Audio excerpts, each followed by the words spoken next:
దేశ ప్రజలందరికీ ఒక కర్మఫలం, ఒక శ్రేయఫలం అనే ఒక సామెత మీకు తెలియచేద్దామని ముందుకొచ్చాను మిత్రులారా. ఒక గ్రామంలో ఇద్దరు మంచి ప్రాణ స్నేహితులు అనేవాళ్ళు, చిన్ననాటి స్నేహితులు ఇద్దరు ఉండేవారు. అందులో వాళ్ళు కలిసి చదివారు, కలిసి బ్రతికారు, గొప్పవాళ్ళు అయ్యారు. అందులో ఒకడు గొప్ప ధనవంతుడయ్యాడు, ఒకడు గొప్ప వ్యక్తిమంతుడయ్యాడు. కానీ వాని దగ్గర డబ్బు లేదు. ఈ ధనవంతుడు చూసి, అరే వ్యక్తిమంతుడా, నీ తెలివితేటలు చూస్తే చాలా బాగున్నాయి, కానీ మనం ఇద్దరం కలిసి ఒక వ్యాపారం పెడితే నా డబ్బు నీ తెలివి రెండు కలిస్తే మనం గొప్ప వాళ్ళం అవుతామని వాళ్ళిద్దరు కలిసి ఒక వ్యాపారం పెడదామన్న నిర్ణయానికి వచ్చేసి ఒక పెద్ద బిజినెస్ ఏర్పాటు చేసి పెట్టుకుంటారు.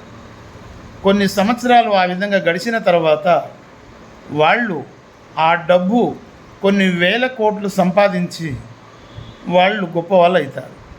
ఒకరోజు ఇద్దరు నిర్ణయించుకొని, మరి ఇన్ని రోజులు అయిందిరా మనం డబ్బు సంపాదించి మరి పంచుకుంటే మంచిది కదరా అనే ఒక నిర్ణయానికి వచ్చి ఇద్దరు కూర్చొని తెచ్చిన ధనం అంతా బస్తాల కొద్దీ తినిపించిందంతా అక్కడ కుప్పపోసి పంచుకోవడానికి సిద్ధపడతారు.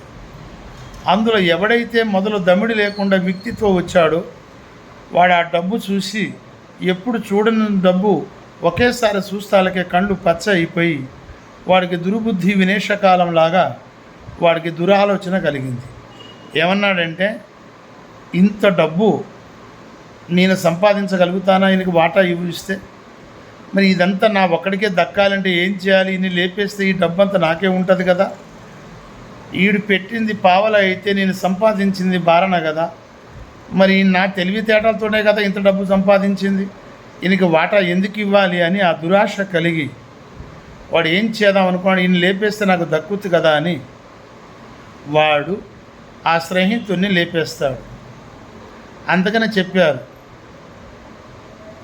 కొంచెం పోన్ని తీసుకొచ్చి మన పక్కల్లో పెట్టుకుంటే ఏదో ఒకరోజు వాడు మనల్ని మోసం చేస్తాడు.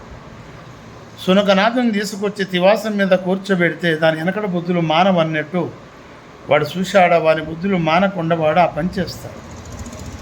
ఓకే, కొన్ని రోజుల తర్వాత ఈడు ఇంకా డబ్బులతోని కొన్ని కోట్లాది రూపాయలు సంపాదించి వేల కోట్ల పరి అవుతాడు. అది దాని తర్వాత కొన్ని రోజుల తర్వాత వాడు పెళ్లి చేసుకొని ఒక అబ్బాయిని కంటాడు. ఆ అబ్బాయి పెరిగి పెద్ద అయినాక ఆ బాబుకి ఎక్కడ లేని ఒక ఘోరమైన మహమ్మారి జబ్బు అనేది వాడి కొడుకు వస్తుంది. ఆ జబ్బు కోసం దేశ విదేశాలు తిరిగి ఎక్కడ పడితే అక్కడికి పోయి వాడు సంపాదించిన ధనమంతా ఖర్చు పెట్టి ఆ బాబును బాగు చేసుకోవాలన్న తపనతో వాడు ఖర్చు పెడతాడు. ఉన్న ఆస్తితో సహా వాడు సంపాదించిందంతా కూడా, వానికి వాటాతో సహా వచ్చిందంతా కూడా మళ్ళీ మొదటికే వచ్చేసి ఆస్తి అంతా పోగొట్టుకుంటాడు. తీరా వచ్చినాక కట్టుబట్టలతో ఉన్న స్థితిలో ఆ ఒక పిల్లోడు నాన్నని పిలుస్తాడు. నాన్న ఇలా రా అంటాడు. చెప్పు బాబు ఏంటి అని అంటాడు.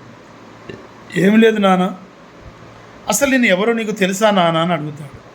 చెప్పు బాబు, నువ్వు నా కొడుకువి, నువ్వు ఎవరని అంటున్నావు, ఏమైంది?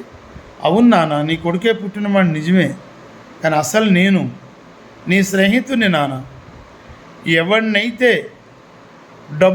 డబ్బుకి కకృతి పడి ఆస్తి కోసం ప్రాణ స్నేహితుడిని చంపి నేను ఒక్కడిని తినాలని నువ్వు ఎవరి ప్రాణమైతే తీశావో అదే నేను చచ్చి మళ్ళీ నీకు కొడుకే పుట్టాను.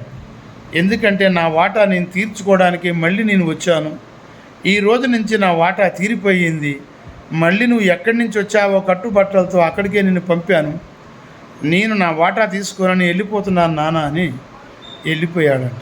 చూశారా మిత్రులారా, చేసుకున్న పాపం గోసిలో పెట్టుకున్న కాశీకి పోయినా పోదన్నట్టు ఈ జన్మ రుణం ఈ జన్మలోనే తీర్చుకోవాలి.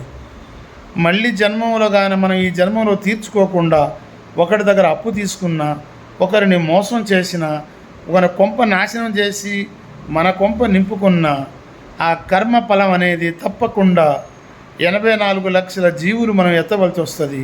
తప్పకుండా మళ్ళీ మనం ఏ దున్నపోతాయో, ఏ గాడిదయ్యో, ఏ ఎద్దయ్యో మళ్ళీ రుణం తీర్చుకోవాల్సి వస్తుంది మిత్రులారా. ఉంటున్నాను. జై హింద్.